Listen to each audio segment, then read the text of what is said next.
Hello, I'm probably going to have to split this one up into two different videos. But that's okay. So this is your J7. This is the one with a puzzle at the top. So you're looking to find the area of the regular polygon. If you remember from a previous chapter, a regular polygon is going to be a polygon that has all sides and all angles congruent.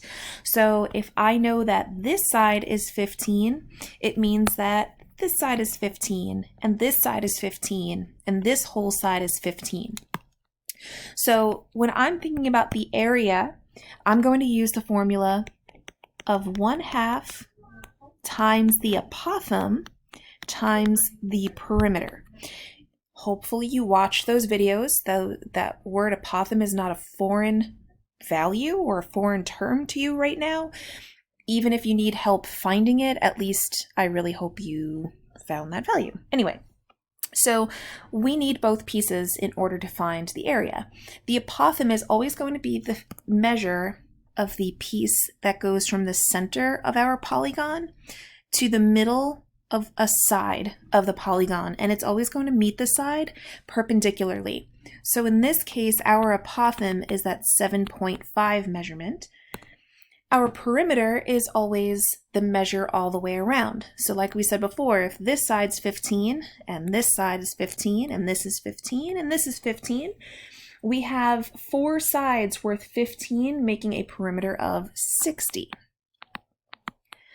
So at this point, we calculate 1/2 times 7.5 times 60 gives us an area of 225 feet squared.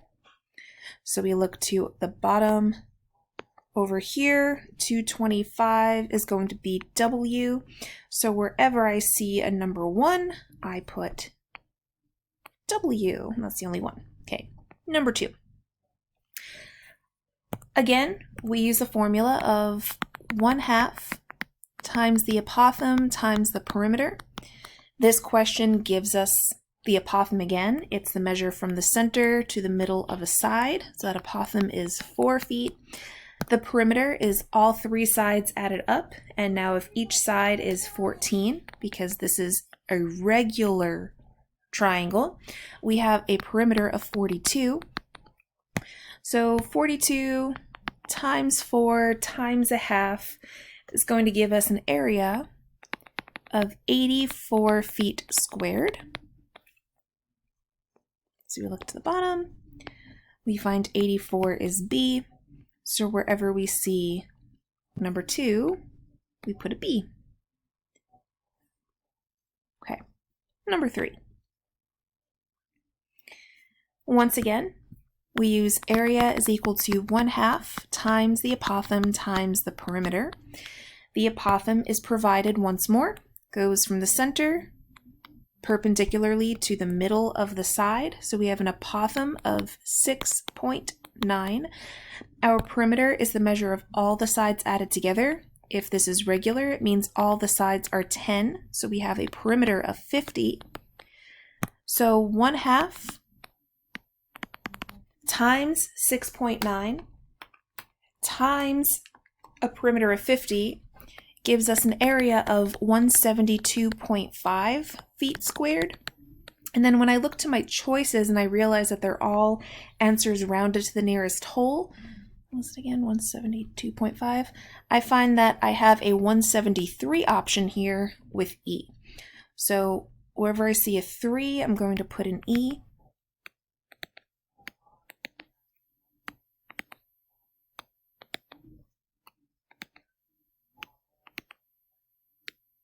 Lots and lots and lots of E's.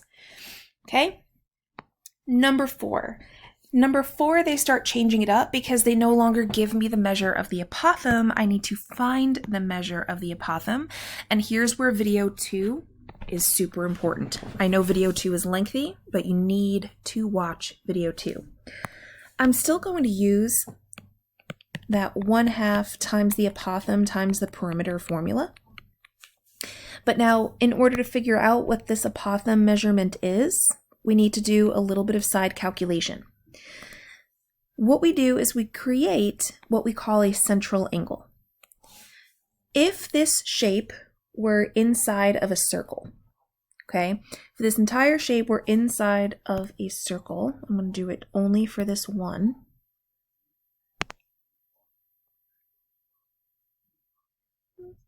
Right about there might work.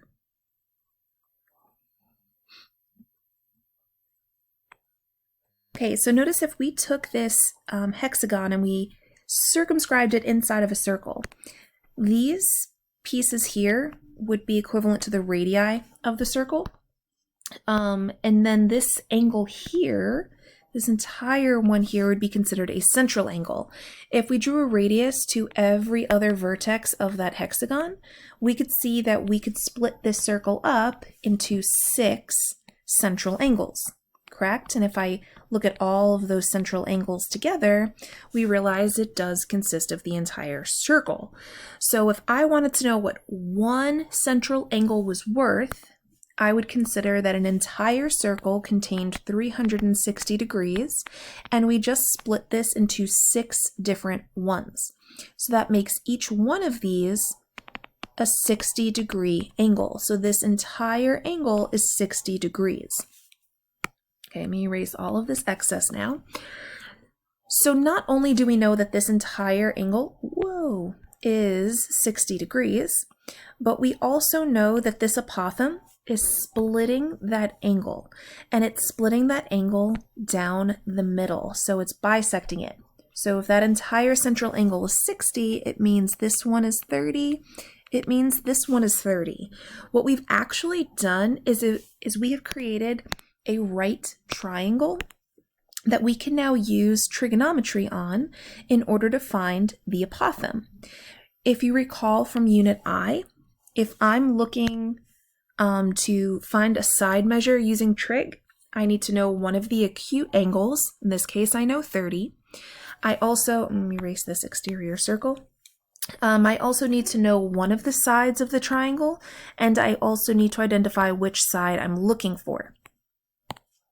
So in this triangle, I know my acute angle is 30. The side that I know the measurement of is actually this down here. I know the measure of this because I know the measure of the whole side.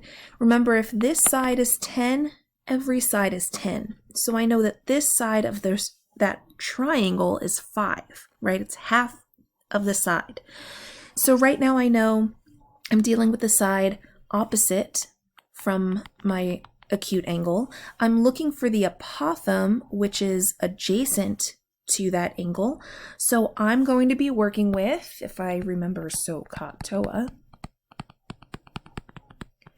I'm going to be working with tangent because I'm using the opposite side and the adjacent side. So tangent of 30 equals the opposite side of 5 over the adjacent apothem. From here, put that over 1 and we cross multiply, right? We have the apothem times tangent of 30 when we cross multiply one way. And then we have, so that was this cross multiplication. And now we have 5 times 1 to get us the other cross multiplication, and we set them equal to each other.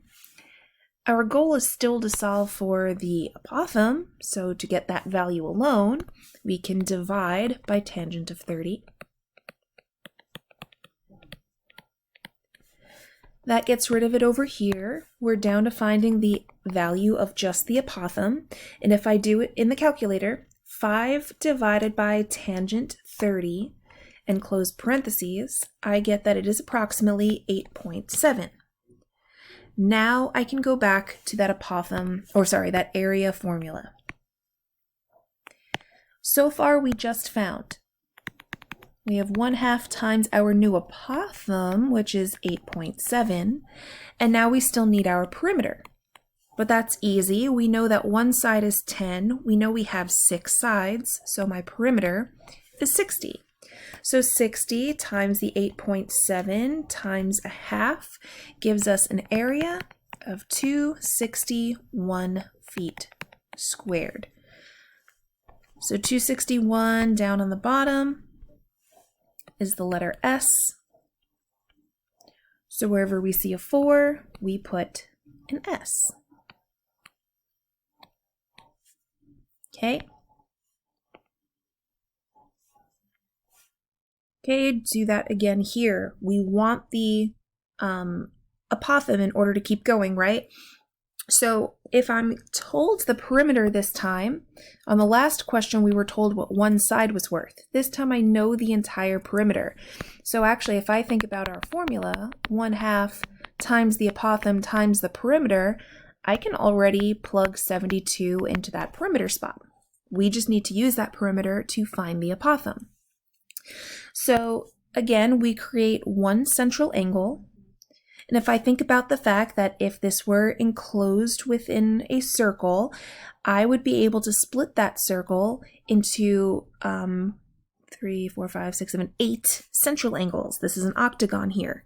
So if every single one of these central angles is going to be the same value, then I know I can do 360 degrees for the full circle divided by 8 central angles evenly. And that tells me that each central angle is worth 45 degrees. So this entire angle is worth 45. But remember, the apothem splits that angle in half. So while that is 45, it makes each one of these 22.5. We've now created a right triangle that would allow us to do some trigonometry. We're trying to use this to find the apothem, and in order to find one side using an angle, I need to know another side. If my perimeter is 72, and there are 8 sides adding up to give me 72, it means each one of these sides is worth 9. So if this entire side is worth 9, I know this portion is 4.5. So now we calculate. From this angle's point of view, I know the opposite side is 4.5. I'm looking for the side adjacent, so I'm going to use tangent again. Tangent of 22.5 is equal to the opposite 4.5 over the adjacent apothem. Again, we cross multiply.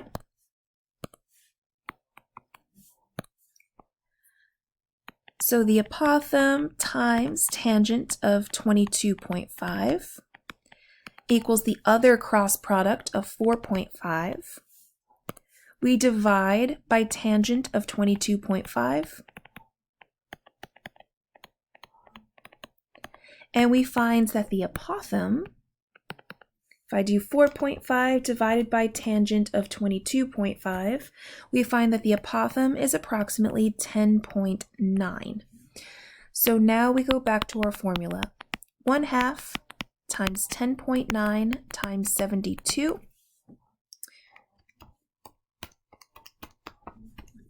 gives me an area of approximately 392.4 feet squared. So 392.4 down here, it looks like that would be K. So wherever I see a number 5, I'm going to put a K. Okay, I'm going to continue on number 6 starting on the next video. Let me know if you have questions.